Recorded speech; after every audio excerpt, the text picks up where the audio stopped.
Selamat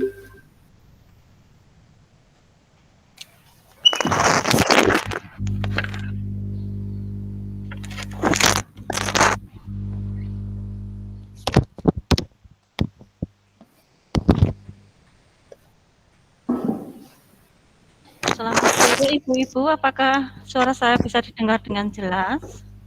Sore Bu, Sore bisa Bu. terdengar. Ya.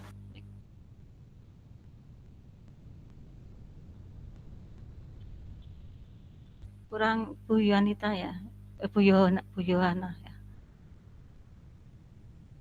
Baik, selamat sore Ibu Siswanti. Sore Ibu. Selamat sore Ibu Suparni. Selamat sore Bu. Selamat sore Bu Yuanita. Selamat sore Bu. Selamat sore Bu Gandes. Selamat sore Bu Tere. Baik, sehat semua nggih Ibu-Ibu? Sehat.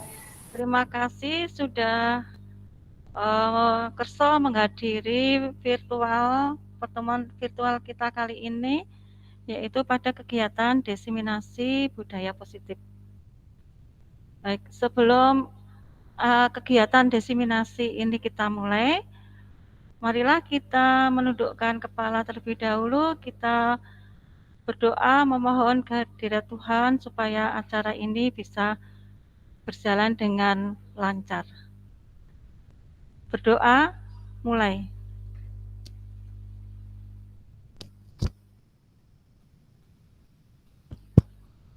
Berdoa, selesai. Terima kasih. Saya akan share screen ya.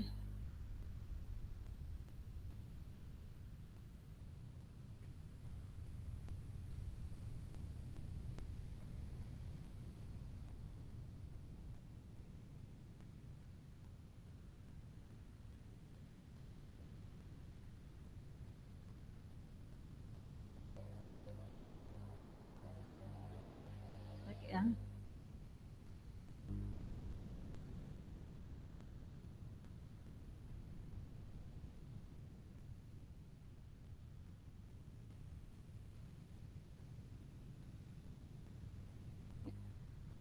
Salam dan bahagia. Assalamualaikum warahmatullahi wabarakatuh.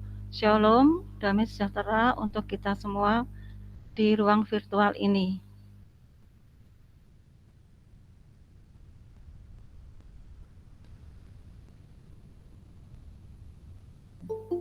Ya. Sebentar ya, ini ada yang bergabung.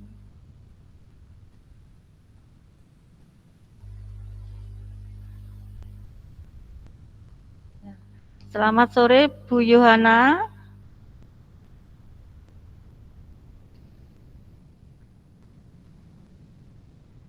Ya. Terima kasih sudah mau bergabung ya. Ya, maaf Bu, tadi terkendala sinyal ya. Oh iya Bu Yohana, terima kasih, tidak apa-apa ya. Baik, saya lanjutkan.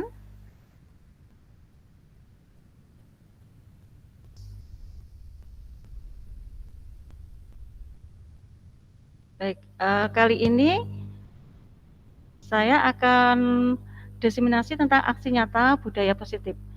Sebelumnya, perkenalkan ya, saya adalah Teresia Gandes Kusumastuti, CGP Angkatan 3 dari SMA Negeri 1 Wedi. Saya mengampu mata pelajaran kimia dan juga saya disampiri mengampu mata pelajaran PKWU. Baik, demikian perkenalan dari saya. Nah, berikut adalah profil SMA Negeri 1 Wedi ya, yang saat ini saya bekerja di situ.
Demikian ya profil SMA Negeri 1 Wedi. Nah, kami akan menyampaikan aksi nyata budaya positif. Nah, apa sih budaya positif? Budaya positif itu adalah nilai-nilai ataupun keyakinan-keyakinan di sekolah yang berpihak pada murid, agar murid dapat berkembang menjadi pribadi yang kritis, penuh hormat, dan bertanggung jawab. Nah, budaya positif atau ekosistem positif, kita ambil contoh perbandingannya dengan hidup tumbuh-tumbuhan seorang petani. Dalam hakikatnya, itu sama kewajibannya dengan seorang pendidik yang menanam padi misalnya, hanya dapat menuntun tumbuhnya padi tersebut. Ia hanya dapat memperbaiki kondisi tanah, memelihara tanaman padi tersebut, memberi pupuk dan air, membasmi ulat-ulat atau jamur-jamur yang mengganggu hidup tanaman padi dan lain sebagainya. Ya, jadi kita sebagai petani ya tidak bisa mengubah misalkan bibit padi diubah menjadi tanaman jagung ataupun sebaliknya. Jadi kita hanya bisa merawat atau memperbaiki ekosistemnya. Jadi kita hanya bisa memperbaiki kondisi tanahnya, memelihara tanaman tersebut supaya bisa tumbuh dengan baik.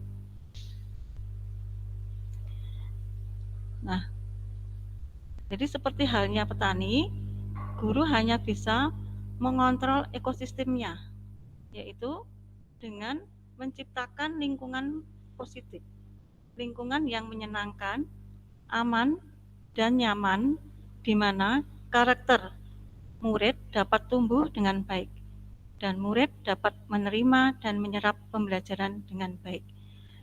Jadi seorang guru tidak bisa mengubah kodrat anak tersebut. Ya. Misalkan anak tersebut berbakat di bidang seni, kita tidak bisa mengubahnya anak tersebut ke bakat matematika ataupun yang sebaliknya. Misalkan kita sebagai contohnya, seekor burung elang yang gagah perkasa terbang di angkasa, itu tidak akan, kalau kita dilatih oleh seorang guru sebaik apapun, tidak akan bisa mengubah kodratnya dia menjadi ikan yang pandai berenang di air, ataupun begitu juga sebaliknya.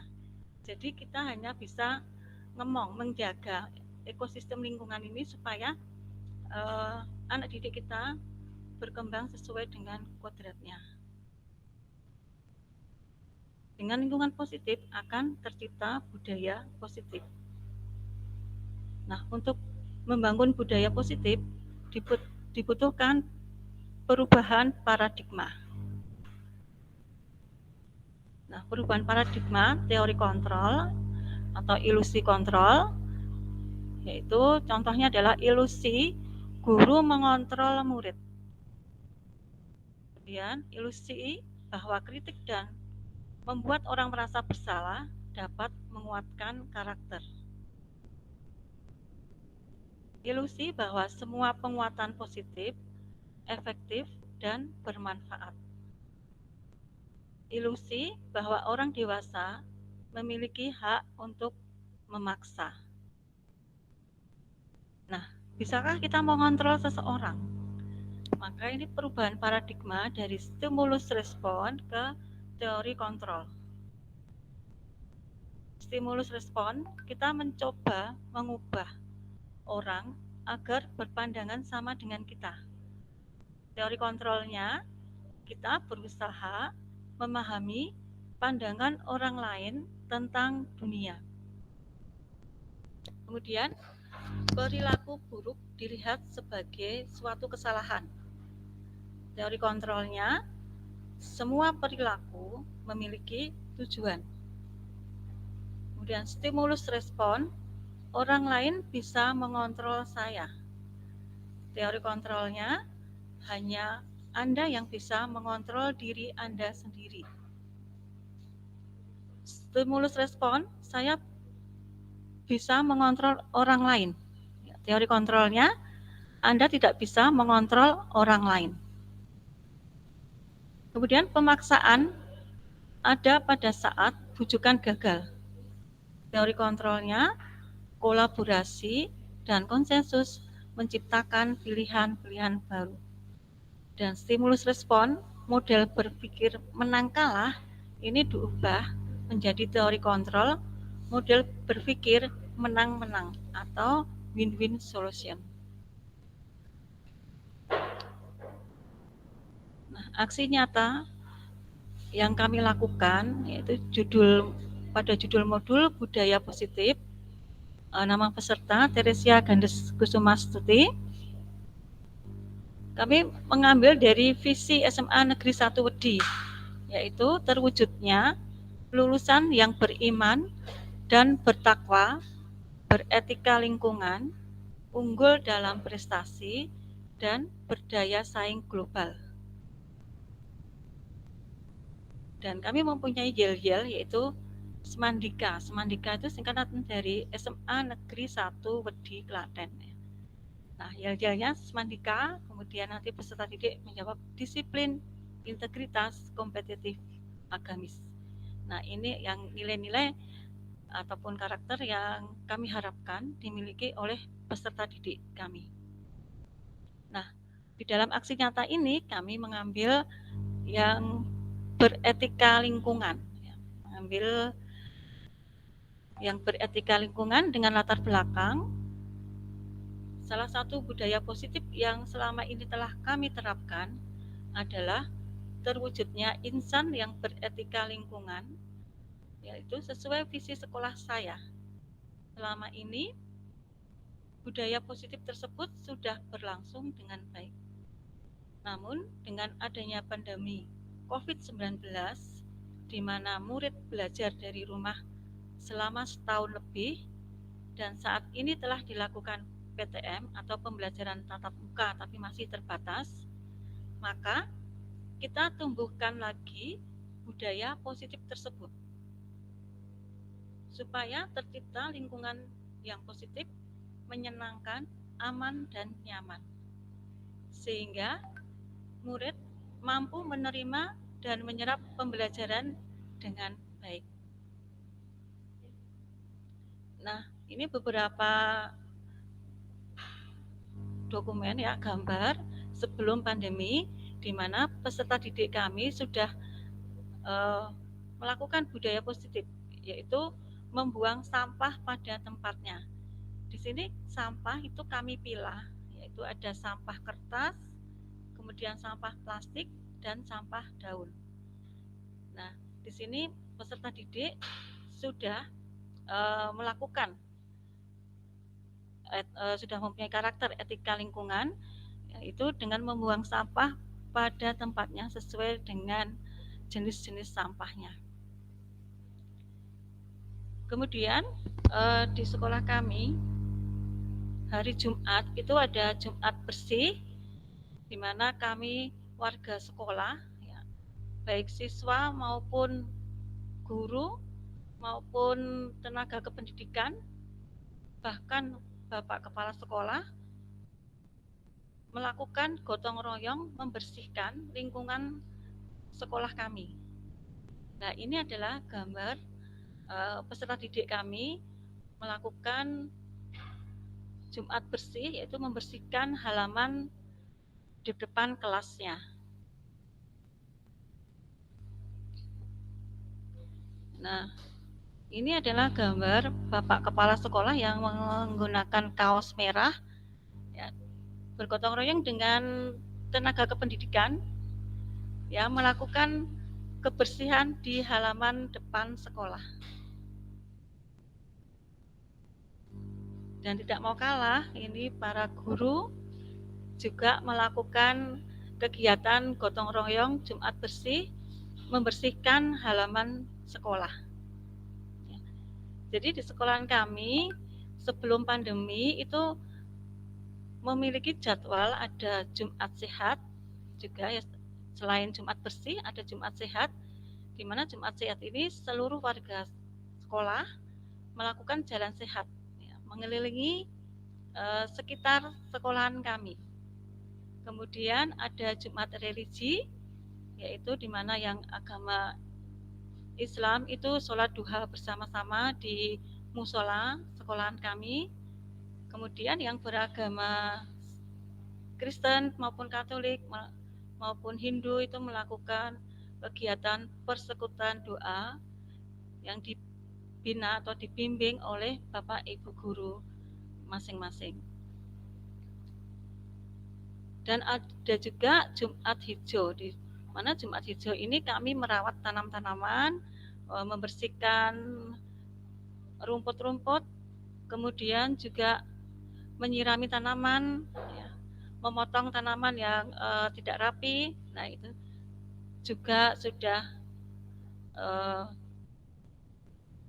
terjadwalkan ya. Jadi sebelum pandemi itu memang sudah ada jadwal Jumat. Tadi ada 4 macam, yaitu Jumat bersih, Jumat religi, Jumat sehat, dan Jumat hijau. Jadi setiap Jumat bergantian ya selama itu 4 kali, setelah itu mulai dari depan lagi gitu. Nah, selain itu di kelas itu juga sebelum pandemi itu sudah ada kesepakatan ya. Di sana pada waktu awal pembelajaran itu dibentuk pengurus kelas ya. Dibentuk pengurus kelas, kemudian dibentuk kelompok piket ya, piket yang membersihkan kelas. Nah, kemudian dituliskan di sebelah sini di papan yang sudah disediakan dari sekolahan kami. Nah, ini adalah gambar ketika sebelum pandemi anak melakukan kegiatan piket di kelas, membersihkan kelas. Nah, tujuan dari aksi nyata kami adalah menumbuhkan kembali karakter yang beretika lingkungan ya. Jadi sebelum pandemi itu kami sudah mempunyai karakter etika lingkungan, waktu itu sudah berkembang, karakter sudah tumbuh dan berkembang karena selama pandemi mereka tidak ke sekolahan ya, sudah hampir satu tahun lebih ya, maka kita tumbuhkan kembali. Nah, untuk saat-saat ini sekolah sudah diperbolehkan untuk PTM ya, yaitu pertemuan tatap muka, tetapi masih terbatas. Nah, sekolahan kami juga sudah melakukan PTM terbatas. Ya. Sebelum melakukan PTM terbatas, sekolahan kami mengadakan kegiatan vaksinasi. Jadi seluruh warga sekolah diwajibkan mengikuti vaksinasi, tentunya yang dalam keadaan sehat. Kemudian berikut video kegiatan vaksinasi yang diadakan di sekolah kami.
mengikuti PTM, ya, warga sekolah diwajibkan untuk vaksin. Jadi itu merupakan syarat utama dari peserta didik yang mau mengikuti PTM.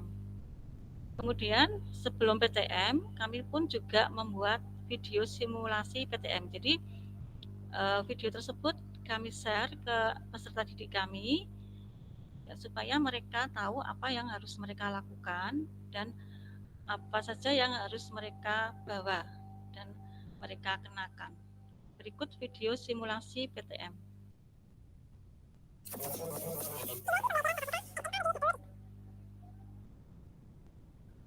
Maaf ya, saya setelkan dari sini aja.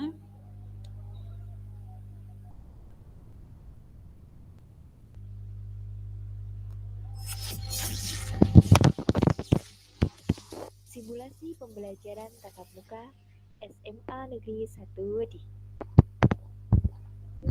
Di era new normal ini, SMA Negeri 1 Wedi telah mempersiapkan pembelajaran tatap muka sesuai dengan protokol kesehatan yang wajib dipatuhi oleh seluruh warga sekolah.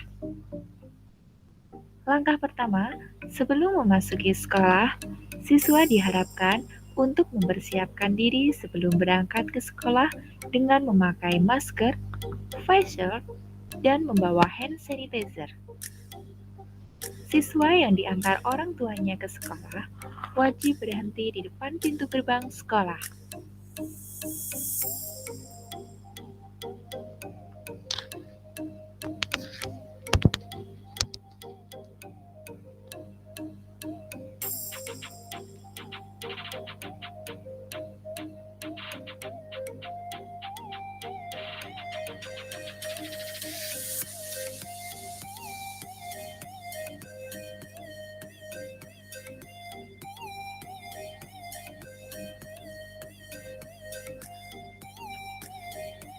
Setelah siswa memasuki gerbang sekolah, siswa wajib senyum, salam, sapa, dan tidak diperbolehkan berjabat tangan secara langsung.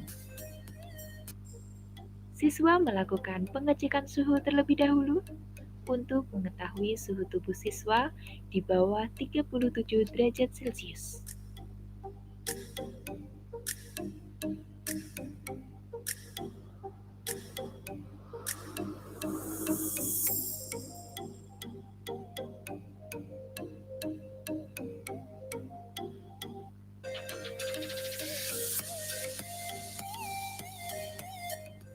Selain itu, guru juga wajib mengecek suhu tubuh, mencuci tangan, dan memakai hand sanitizer.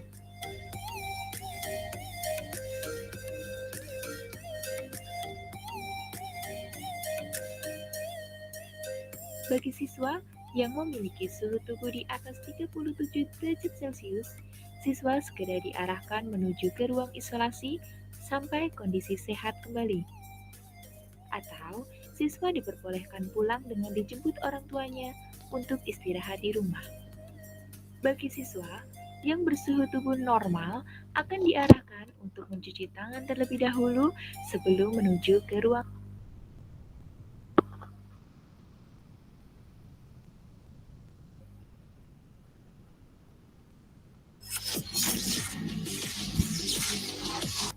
Siswa melakukan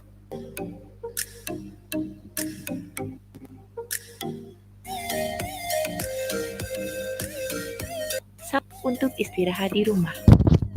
Bagi siswa yang bersuhu tubuh normal akan diarahkan untuk mencuci tangan terlebih dahulu sebelum menuju ke ruang.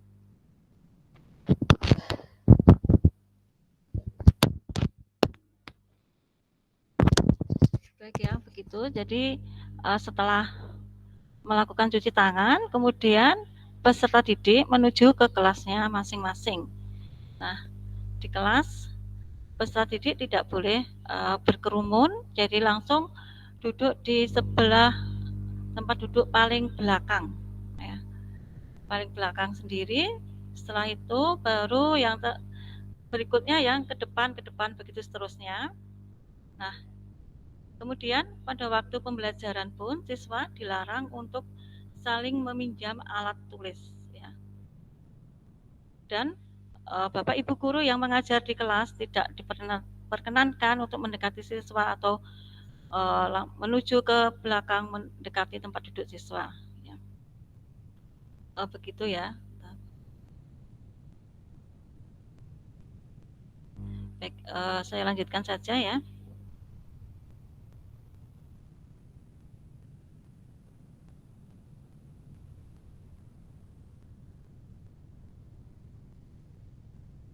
Nah, jadi untuk syarat PTM tadi selain imunisasi juga syaratnya adalah untuk mendapatkan persetujuan dari orang tua ya. Maaf ya videonya. Saya cepatkan saja ya. Jadi tadi sampai di sini.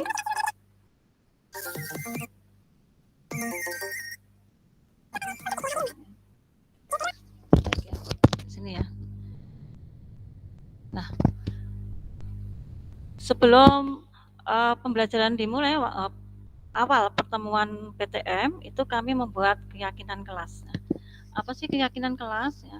Mengapa kok tidak peraturan saja? Mengapa harus keyakinan kelas? Nah, di sini bisa kita jawab ya dari pertanyaan-pertanyaan berikutnya.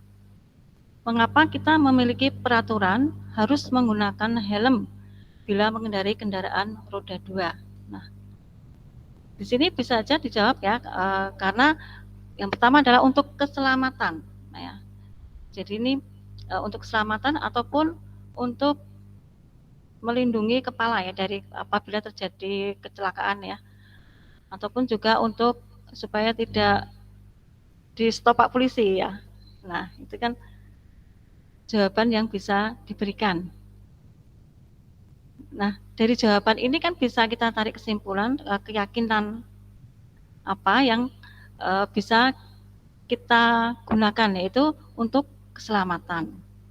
Kemudian berikutnya, mengapa kita memiliki peraturan 3M, yaitu menggunakan masker, mencuci tangan, dan menjaga jarak 1,5 meter. Nah, ini kita juga bisa menjawabnya. Ini saya slideshow dulu ya. Nah, ini pun juga bisa kita jawab, yaitu untuk menjaga kesehatan ya. Tidak hanya diri kita sendiri saja, tetapi juga untuk menjaga kesehatan teman kita ya. Jadi ini mempunyai nilai atau keyakinan yaitu tentang kesehatan ya. Kemudian berikutnya, mengapa kita memiliki peraturan harus datang tepat waktu pada saat mengikuti pembelajaran ya. Nah, ini bisa kita jawab saja ya untuk supaya tidak mengganggu temannya yang sedang belajar ataupun guru yang mengajar saat itu apabila kita datang terlambat ya. Nah, ini bisa kita tarik keyakinan atau nilai di sini ya, itu adalah komitmen ataupun saling menghormati ya. Nah, jadi kalau kita mempunyai alasan-alasan tersebut ya, ini merupakan apa ya, motivasi intrinsik, yaitu yang berasal dari dalam diri kita ya. Jadi untuk mendukung motivasi intrinsik kembali ke nilai-nilai atau keyakinan-keyakinan yang lebih menggerakkan seseorang dibandingkan mengikuti serangkaian peraturan-peraturan.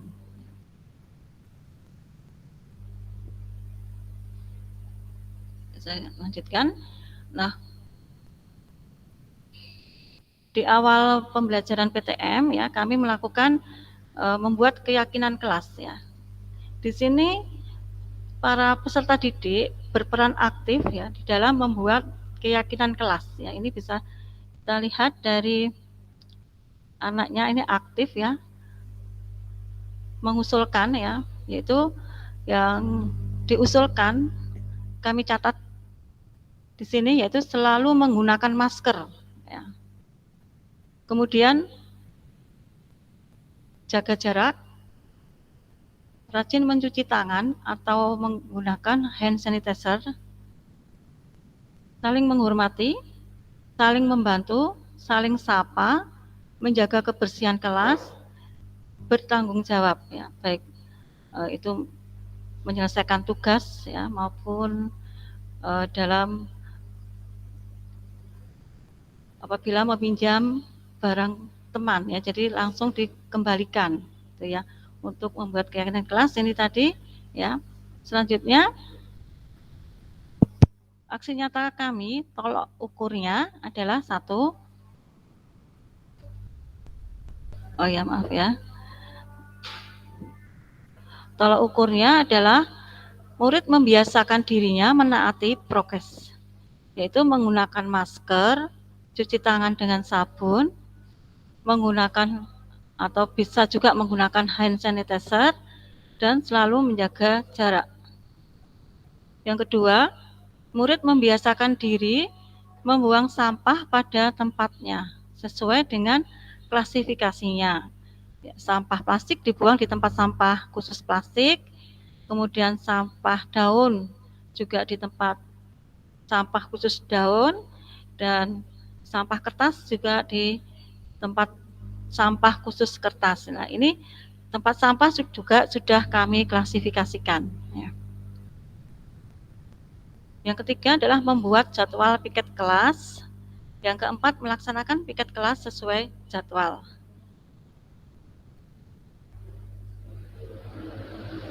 Nah, lini masi tindakan yang akan dilakukan. Yang pertama adalah murid selalu menggunakan masker dan jaga jarak dengan temannya. Sampai dan akan pulang sekolah, mencuci tangan dengan sabun atau menggunakan hand sanitizer. Yang kedua, murid membuang sampah pada tempatnya sesuai klasifikasinya, yaitu sampah plastik, sampah organik, dan sampah kertas. Yang ketiga, membuat kesepakatan jadwal piket harian untuk membersihkan kelas. Yang keempat, melaksanakan piket kelas sesuai jadwal.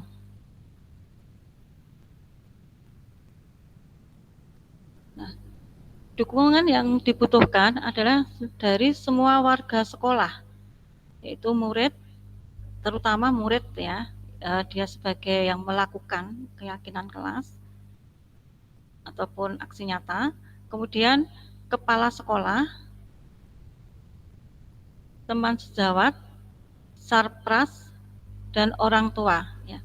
Jadi semua berperan dalam mendukung kegiatan aksi nyata kami. Nah, berikut adalah penerapan budaya positif di masa pandemi. Jadi setelah kami melakukan keyakinan kelas, kemudian pertemuan hari berikutnya ini kami video ya, berikut adalah hasilnya.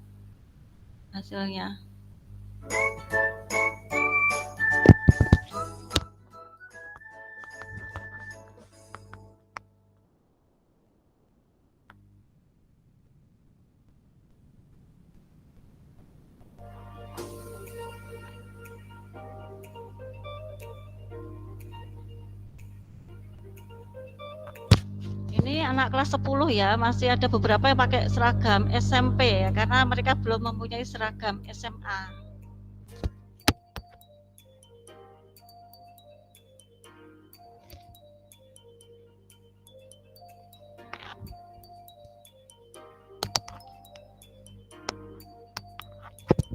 Dan ini ada guru pemantau kelasnya, jadi setiap kelas itu ada guru pemantaunya, jadi beliau yang mengarahkan anak tersebut ya.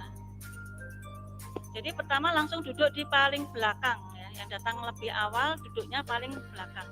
Kemudian menyanyikan lagu Indonesia Raya. Sebelum pembelajaran dimulai, menyanyikan lagu Indonesia Raya. Setelah itu kegiatan literasi. Ya. Nah, ini adalah kegiatan pembelajaran ya, pembelajaran kimia. Ya, saya sendiri. Selesai pembelajaran mencuci tangan kembali ya, setelah itu baru keluar ruangan ke pengecekan suhu, jadi suhunya dicek kembali. Ini ya, anak-anak masih tetap melaksanakan prokes dengan ketat.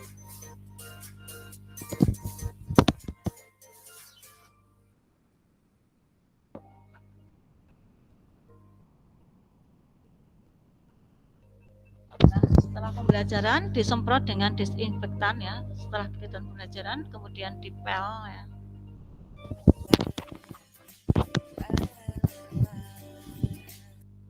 Ya, jadi PTM pertama kali itu hanya kelas 10 saja. Kelas 10 pun hanya separuh ya. Jadi ini kami simulasi PTM selama 2 minggu itu kelas 10 ya, separuh-separuh ya. Jadi seminggu itu absen ganjil, seminggu berikutnya adalah absen genap. Nah, kemudian dari pengamatan dari provinsi ternyata mengizinkan kami untuk melakukan PTM terbatas ya. Jadi setelah itu kami bertahap, yaitu bertahap ke kelas 11 ya. Jadi kelas 10 dan kelas 11. Jadi 2 tingkat maksudnya. Nah, setelah 2 tingkat selama 2 minggu kemudian kami baru mulai ini tadi ya, hari Senin ini tadi itu 3 tingkat ya, kelas 10, 11, 12. Jadi kami melakukan PTM ini secara bertahap ya. Dan ini masih separuh yang masuk. Jadi seminggu itu nomor absen 1 sampai 18. Kemudian untuk minggu berikutnya itu selama 1 minggu nomor absen 19 sampai 36. Ini berikut ya videonya.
Jadi sampai saat ini pun ya kami masih tetap memantau anak-anak didik kami. Jadi di sekolahan kami dibentuk kepanitiaan ya, kepanitiaan PTM.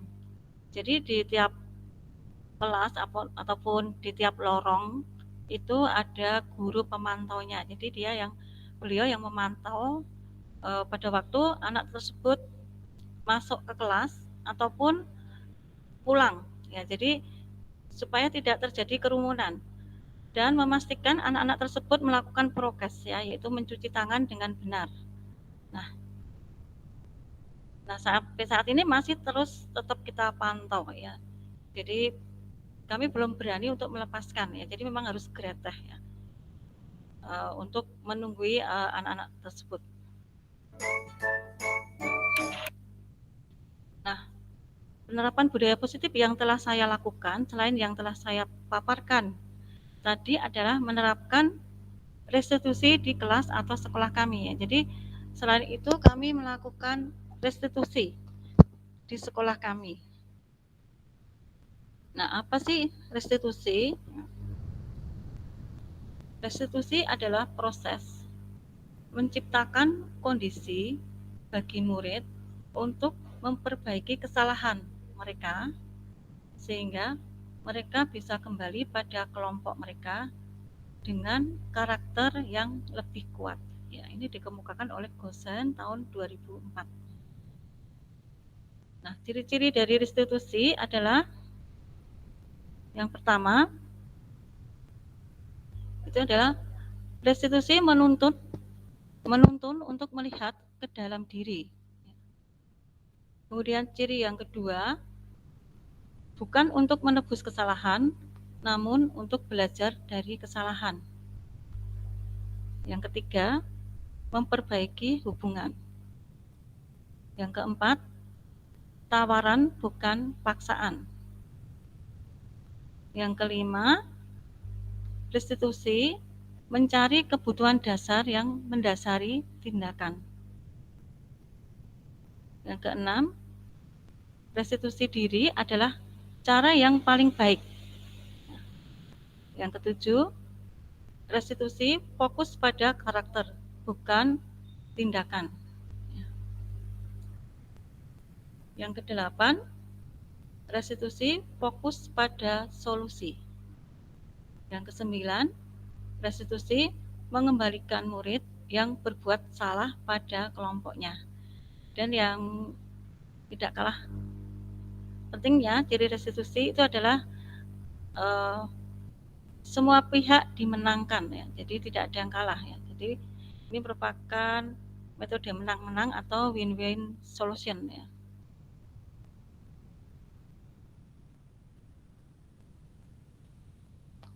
Nah, untuk menerapkan restitusi ini ada 3 langkah, maka disebut dengan segitiga restitusi. Yang pertama,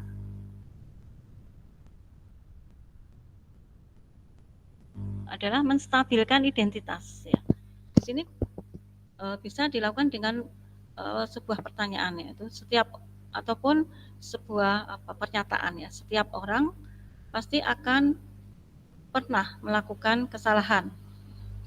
Atau bisa juga kamu bukan satu-satunya yang pernah melakukan ini.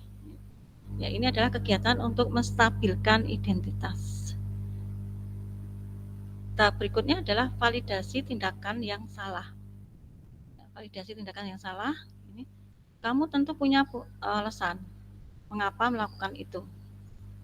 Atau bisa juga, adakah cara yang lebih efektif untuk mendapatkan apa yang kamu butuhkan. Nah, tahap berikutnya atau tahap yang ketiga adalah menanyakan keyakinan. Nilai-nilai apa yang telah kita sepakati. Kemudian kamu ingin menjadi orang yang seperti apa. Nah, dari situ kan mesti dia akan misalkan menjawab menjadi orang sukses. Nah, dari situ guru bisa masuk. Jadi keyakinan apa yang harus kamu lakukan supaya tujuan kamu tadi tercapai. Nah, pastinya anak tersebut akan menjawab dengan suatu nilai-nilai atau keyakinan. Tentunya ini muncul dari dalam dirinya sendiri.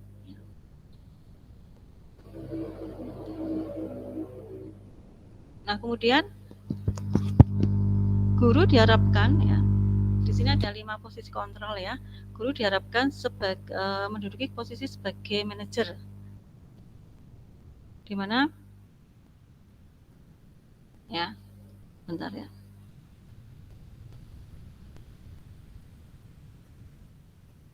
Nah, berikut video penerapan restitusi di kelas saya ya, Dek.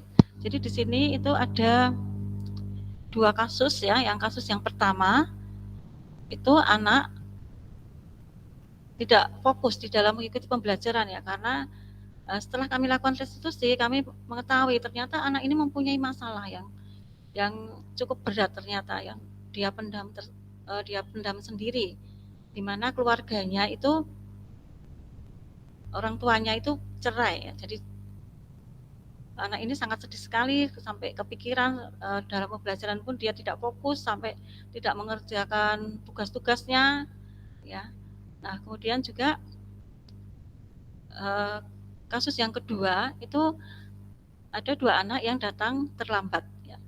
Nah, datang terlambat, ternyata setelah kami lakukan restitusi, ternyata kita temukan masalahnya, kebutuhan yang dia belum punya ya, belum dimilikinya. Nah, coba silahkan diperhatikan ya videonya berikut. Nah, cepatkan. Ibu Teresia Gendis, wali kelas 11 kasus 1 ya, mendapat keluhan dari beberapa guru bahwa Nabila, salah satu murid kelas 11 IPA 3, akhir-akhir ini dalam mengikuti pembelajaran di kelas sering melamun, tidak fokus, dan sering terlambat mengumpulkan tugas. Bahkan ada tugas suatu mata pelajaran yang malah tidak mengumpulkan. Dan beberapa guru tersebut telah mencoba menegur dan mengingatkan untuk mengikuti pembelajaran dengan serius dan untuk mengumpulkan tugas. Akan tetapi, Nabila tetap tidak mengindahkan. Kemudian Ibu Teresia Gendres sebagai wali kelas berkolaborasi dengan guru BK yaitu Ibu Niken memanggil Nabila untuk melakukan restitusi. Langkah-langkah restitusi yang pertama adalah menstabilkan identitas. Ibu Teresia Gendres mengatakan, tidak ada manusia yang sempurna. Kamu melakukan itu pasti ada alasannya, dan kamu berhak melakukan hal tersebut. Ibu guru BK, Ibu Niken mengatakan, kita bisa menyelesaikan masalah ini dan mencari solusinya bersama-sama. Kemudian langkah yang kedua adalah validasi tindakan yang salah. Ibu Teresia Gendres mengatakan, kamu pasti punya alasan mengapa di kelas kamu sering melamun, tidak fokus, dan beberapa kali terlambat mengumpulkan tugas. Dan bahkan ada satu mapel tidak mengumpulkan tugas. Kemudian langkah yang ketiga, menanyakan keyakinan. Ibu Teresia Gendres mengatakan, ke depan kamu mau menjadi orang seperti apa? Kamu ingin menjadi orang sukses, bertanggung jawab, dan menjadi orang yang dapat dipercaya. Kemudian, nilai kebajikan apa yang kamu yakini untuk mencapai tujuan tersebut? Nabila menjawab, selalu menjadi diri terbaik, menunjukkan sikap yang lebih santai, selalu bersikap positif, menghormati orang lain, dan berkomitmen terhadap setiap tugas. Kebutuhan dasar yang belum terpenuhi dalam diri Nabila adalah cinta dan kasih sayang. Hal ini dapat dilihat dari masalah yang diceritakan jika dirinya mempunyai masalah keluarga, di mana orang tuanya baru saja bercerai. Nabila tidak menginginkan hal ini terjadi. Namun, bagaimana lagi, semua sudah terjadi. Dan menjadi pemikirannya sampai terbawa dalam mengikuti pembelajaran, sehingga dia sering melamun dan tidak fokus mengikuti pembelajaran. Dan dia ikut tinggal ibunya, sehingga dia tidak mendapatkan kasih sayang dari ayahnya. Kasus yang kedua, Bayu dan Yoja datang ke sekolah terlambat pada waktu pelajaran kimia jam pertama. Mereka terlambat 30 menit, di mana pembelajaran kimia sedang berlangsung. Ibu guru Teresia Gendres, guru kimia, agak kesal karena merasa terganggu. Apalagi Yoja beralasan dia bangun kesiangan karena malamnya bergadang mengerjakan tugas yang harusnya sudah dikerjakan dari kemarin, namun ditunda-tunda sehingga menumpuk dan mengerjakan hingga larut malam. Akibatnya dia bangun kesiangan. Namun begitu, orang tuanya tidak menghiraukannya, tidak membangunkan karena subuh harus sudah berangkat ke pasar untuk berjualan di pasar. Sudah bangun kesiangan, harus menjemput Bayu sehingga sampai sekolah pun terlambat. Langkah-langkah restitusi yang pertama adalah menstabilkan Ibu Teresia Gendres mengatakan, Yoja, Bayu, sekarang jam berapa? Alasan kalian apa datang terlambat? Kemudian langkah yang kedua yaitu validasi tindakan yang salah. Ibu Teresia Gendres mengatakan, kenapa Yoja bangun kesiangan? Kemudian langkah yang ketiga menanyakan keyakinan. Ibu Teresia Gendres mengatakan, apa kamu ingin menjadi orang sukses, bisa melanjutkan ke favorit. Kemudian nilai kebajikan apa yang kamu yakini mencapai tujuan tersebut. Yoja dan Bayu menjawab, mengerjakan tugas tepat waktu sehingga tidak menumpuk, berangkat ke sekolah lebih awal, menghormati orang lain terutama bapak dan ibu guru, dan belajar lebih giat. Kebutuhan dasar yang belum terpenuhi dalam diri Yoja yaitu cinta dan kasih sayang. Hal ini dapat dilihat dari masalah yang diceritakan Yoja. Dia bangun kesiangan dan orang tuanya pun tidak membangunkannya karena sudah terpatah berjualan, sehingga Yoja kurang perhatian dari orang tuanya. Dalam diri Bayu, kebutuhan bertahan hidup. Hal ini dapat dilihat dari Bayu berangkat ke sekolah yang tergantung pada Yoja karena tidak mempunyai kendaraan sendiri untuk berangkat ke sekolah.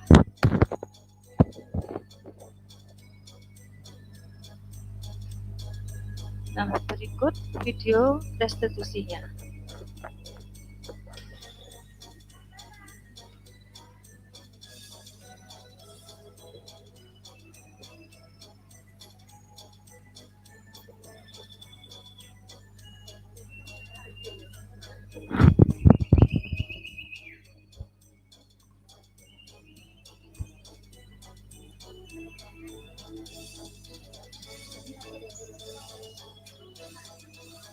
Apakah kamu tahu itu manggil alasannya apa?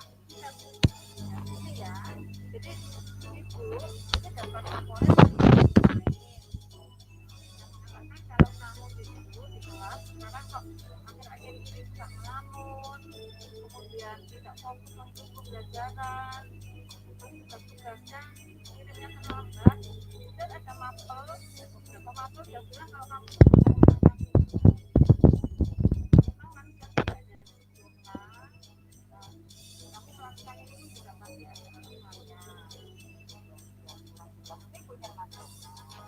dan masalah itu pasti bisa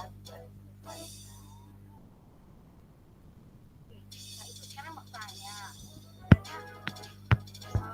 apa sih kamu padahal biasanya kamu tuh orangnya rajin, mengumpulkan tugas juga nggak pernah terlambat, di sekolah juga fokus itu pembelajaran. Coba dia cerita sama ibu.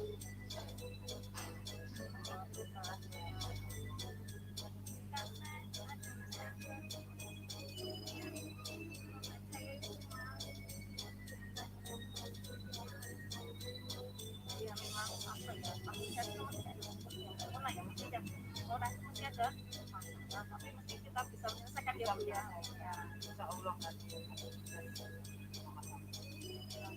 Sekarang ibu tidak tanya kedepannya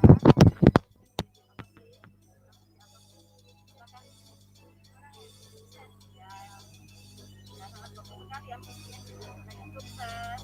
Nah, dan keyakinan apa yang akan kamu lakukan atau mencapai tujuan tersebut menjadi orang sukses tersebut? Ya.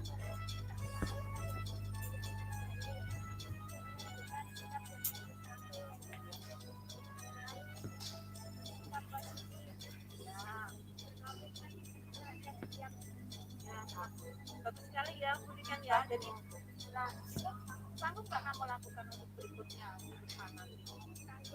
Ya, baik, terima kasih. Jadi langkah-langkah restitusi yang sudah kita jalankan tadi bisa disimpulkan bahwa kebutuhan dasar yang belum terpenuhi dalam diri Nadia tadi adalah cinta dan kasih sayang. Hal ini bisa dilihat dari waktu dia menceritakan permasalahannya bahwa orang tuanya sudah bercerai. Nah, ini maka terbawa dalam mengikuti pembelajarannya, dia suka melamun sehingga tidak fokus dalam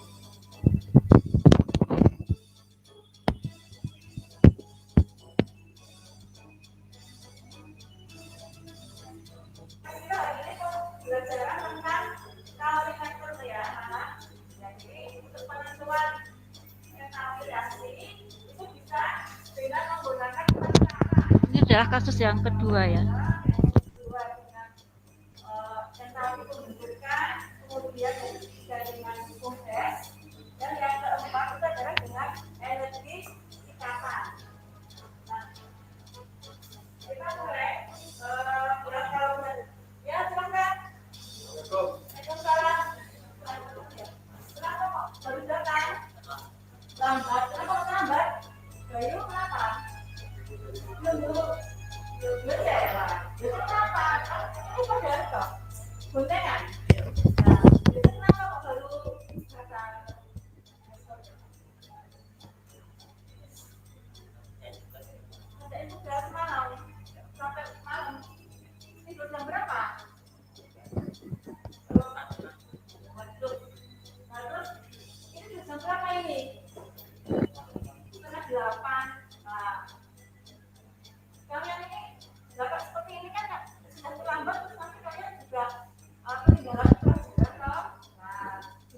Ya, demikian aksi nyata budaya positif yang telah saya terapkan di kelas atau sekolah saya. Sekian, terima kasih, salam dan bahagia. Demikian presentasi kami, teman-teman. Mohon masukan ataupun tanggapan, saran yang kedepannya nanti semoga saya bisa lebih baik lagi. Saya persilahkan.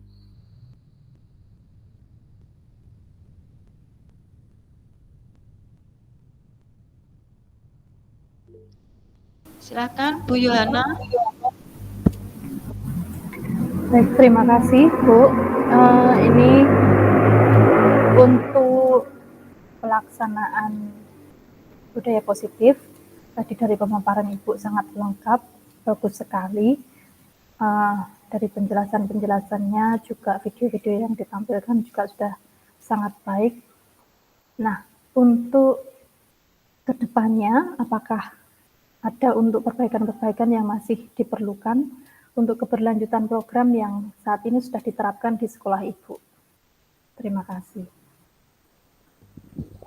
Sebelumnya terima kasih Bu Yohana yang telah memberikan tanggapan kepada kami. Jadi ke depannya tentunya kami akan melakukan perbaikan-perbaikan. Jadi di setiap hari itu setelah PTM kami dengan kepala sekolah ya, semua warga sekolah itu melakukan evaluasi ya. Jadi memang di sini ada panitianya ya, dan panitianya pun semua guru dan tenaga kependidikan semua dijadikan panitia. Nah, setiap selesai itu dievaluasi mana yang kurang, mana yang harus diperbaiki begitu, sehingga hari demi hari itu kami melakukan kegiatan PTM ini semakin hari semakin baik ya, karena kami tidak mau ceroboh, tidak mau gegabah ya, karena jangan sampai terjadi klaster di sekolahan. Nah, jadi memang kami sangat berhati-hati.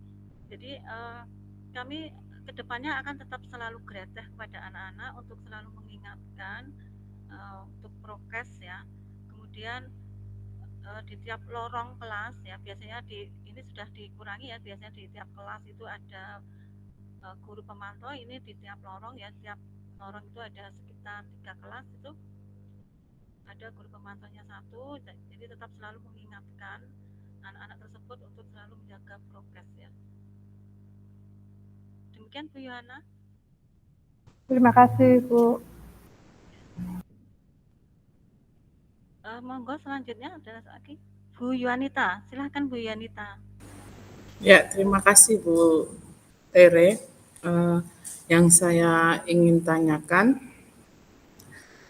di SMA itu kan anaknya berarti sudah bisa berpikir dengan kritis dan kreatif nih Bu. Apakah itu bisa menjadi hambatan dalam jenengan menerapkan kesepakatan kelas? Matur nuwun. Ya, terima kasih Bu Yuanita ya. Memang anak kami itu sudah kelas SMA ya, harusnya sudah dewasa ya. Tetapi memang pada kenyataannya, apalagi ini 1,5 tahun tidak masuk, jadi anak-anak itu masih seperti anak SMP. Ya, jadi memang kami mengalami beberapa hambatan ya. Baru pertama kali masuk, kemudian kita buat keyakinan kelas, mereka juga apa sih keyakinan kelas, bingung juga ya. Setelah kami terangkan, nah kemudian anak-anak baru paham, kemudian ternyata mereka berantusias ya, antusias. Tentunya ternyata ada beberapa itu yang tidak melaksanakan keyakinan kelas, itu hal yang biasa ya di sekolahan kami ya. Jadi memang ada beberapa anak ya, karena memang dari latar belakang yang beragam ya, jadi memang ada beberapa anak yang kreatif ya, jadi ada yang tidak melaksanakan kesepakatan atau keyakinan kelas tersebut. Nah, kami tentunya punya trik sendiri ya, biasanya kami melakukan restitusi. Demikian Bu Yuhanita, semoga bisa diterima. Nggih Bu, matur nuwun. Monggo Ibu Siswanti, saya silakan. Terima kasih Bu Tere. Di sini saya hanya ingin menanyakan, dalam Ibu menerapkan disiplin positif di sekolah Ibu, bagaimanakah respon kepala sekolah dan rekan sejawat di sekolah Ibu tersebut? Terima kasih Bu Siswanti. Jadi respon dari kepala sekolah itu sangat mendukung sekali. Jadi Bapak Kepala Sekolah all out mendukung kami, yaitu baik di bidang kebijakan maupun sarana prasarana ya, benar-benar Bapak Kepala perhatikan, dan juga rekan sejawat itu sangat mendukung sekali ya. Jadi memang kami sangat senang sekali di SMA Negeri 1 Wedi itu semua mendukung, baik Bapak Kepala Sekolah maupun rekan sejawat. Demikian, terima kasih. Apakah masih ada? Ya.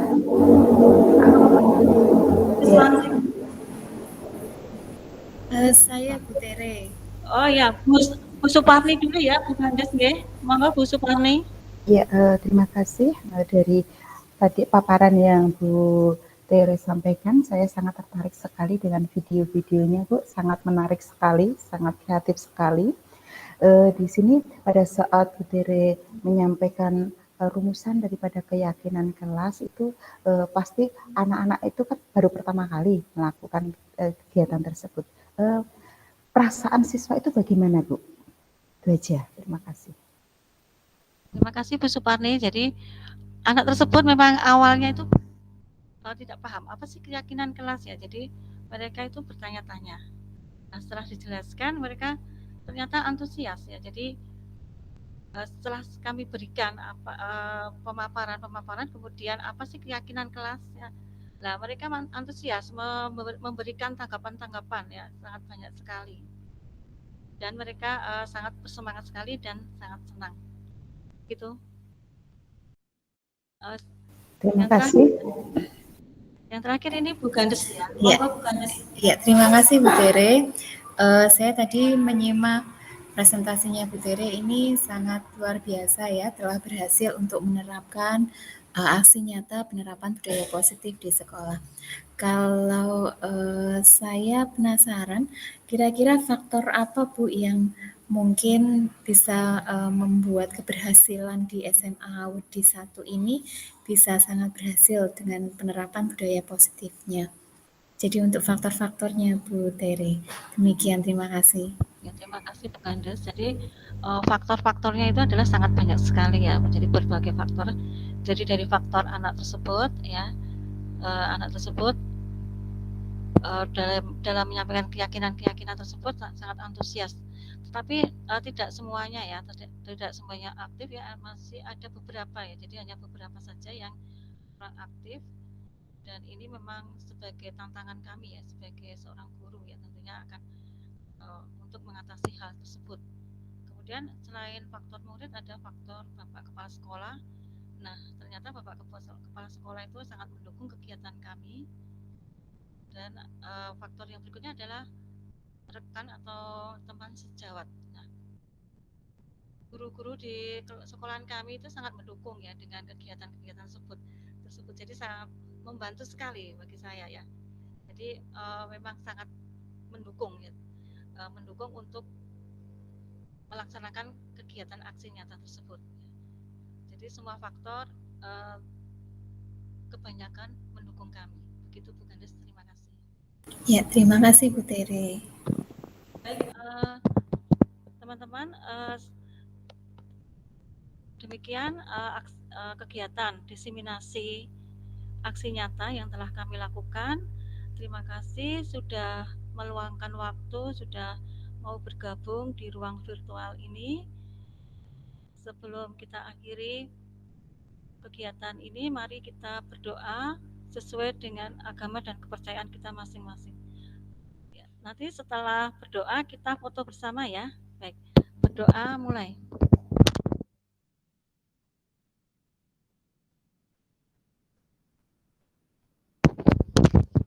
Berdoa selesai, monggo dibuka kameranya, kita foto bersama.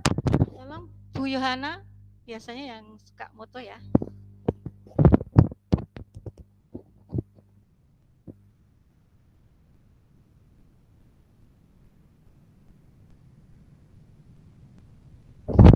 Sudah, baik. Terima kasih ya.